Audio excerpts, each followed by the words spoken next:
गयते गिरिं यत्कृपातमा वंदे परमानंद माधवम। मर्गजावध कथन।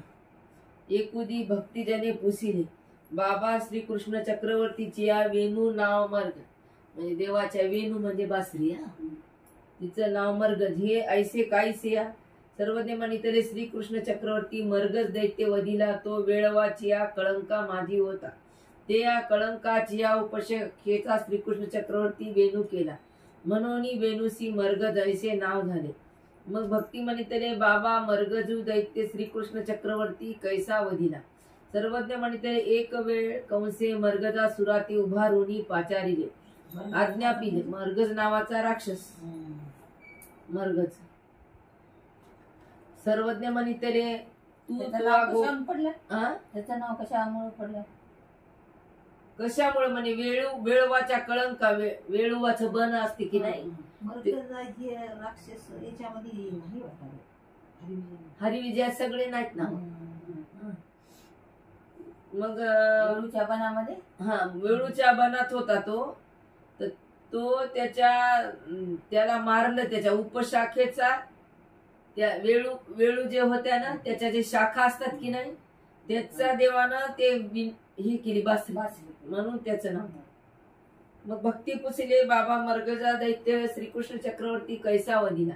सर्वज्ञ म्हणितले एक वेळ कंसे मर्गजा सुराते उभारुनी पाचारले, ते तुआ गोकुळाशी जाऊन नंदाचा पुत्र वधावा। मग आज्ञा मानून विडा घेऊन निघाला तो गोकुळाशी आला। नंदाची या दारवंठा वेळुवाची जाळी होती, तेथ कळंका माझी प्रवेश होनी राहिला। तेव्हा उदयाची श्रीकृष्ण चक्रवर्ती ते जाळी जवळी गेले। मग तिये मध्ये आपण्या लागी एकी डांग तोडिली। मग मर्गजासूर त्या डांगे माझी प्रवेशला। मग श्रीकृष्ण चक्रवर्ती ते डांग खांद्यावरी घालून बळीभद्र देवासहित गोधने चारावया वृंदावना गेले। मग श्रीकृष्ण चक्रवर्ती यमुनेच्या तीरी गोपाळासहित एका खडकावरी उभे राहिले। तेथ ऋषी ध्यानी बैसले असती, ते श्रीकृष्ण चक्रवर्तीची लीळा पाहत असेती। श्रीकृष्ण चक्रवर्ती त्या ते पोसिले, हा हो हे डांग निकी आहे। मग ऋषी बोलिले, जी हे निकी नव्हे। मग श्रीकृष्ण चक्रवर्ती वडजे आते म्हणितले, हे डांग निकी नव्हे तर फरसे तोडा, हिचे पावे निकी होती। मग वडजेनी कुऱ्हाडी घेऊनी तोडू आदरली। तो भितरूनी मर्गजासूर निघाला, ढिसाळ रूप धरिले, गुंजावर्ण डोळे, बांबर झांटी विकराळ दाढा, ते देखून गोपाळ भियले। एकू धरणीवरी पडिले, एकाचे दात बैसले, एकाचे उभ्याची प्राणमुसी गेले। ते देखून ऋषी पळू लागले, दंड काष्टे कडासने विसरले। मग मर्गजासूर श्रीकृष्ण चक्रवर्तीवरी चालिला। श्रीकृष्ण चक्रवर्ती ते अशी भिडणले, मग धरोनी खडकेसी उपटला।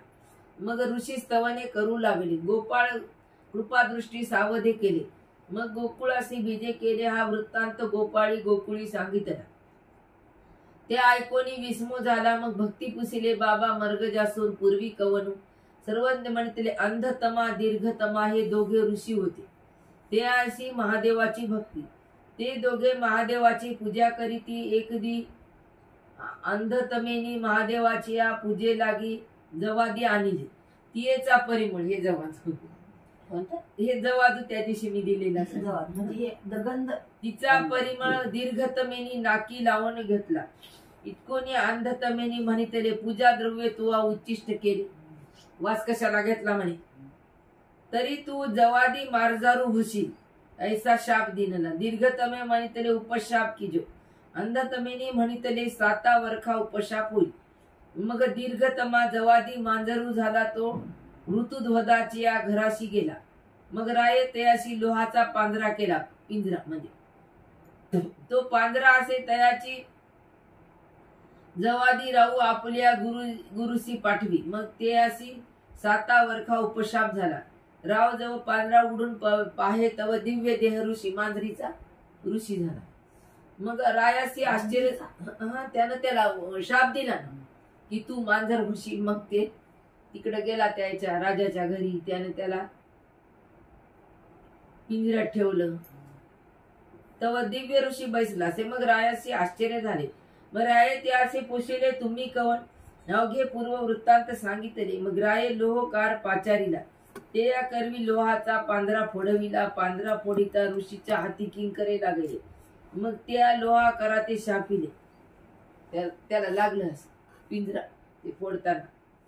ऐसिया आकुशलता तू ते कोरडा काष्टी पोळीजे.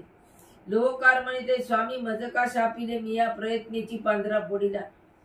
तव हे किंकरे वज्राचे दैत्याचे या वार्धकीचे, म्हणून लोह भेदून वेगी तुम्हासी लागले. तेने म्हणितले तो कवन ना तो कोकश वार्धिकी. तेने म्हणितले ऐसा जो कोकश वार्धिकी, तो दैत्य योनीच्या ठाई जन्म पाव. मग त्या लोह कारुवे जाऊन कोकशा प्रती सांगितले. मग कोकश आला ते असे म्हणितले मज का शापू दिनला. दीर्घतमेनी म्हणितले हे शस्त्र तुवा यासी का दिनले.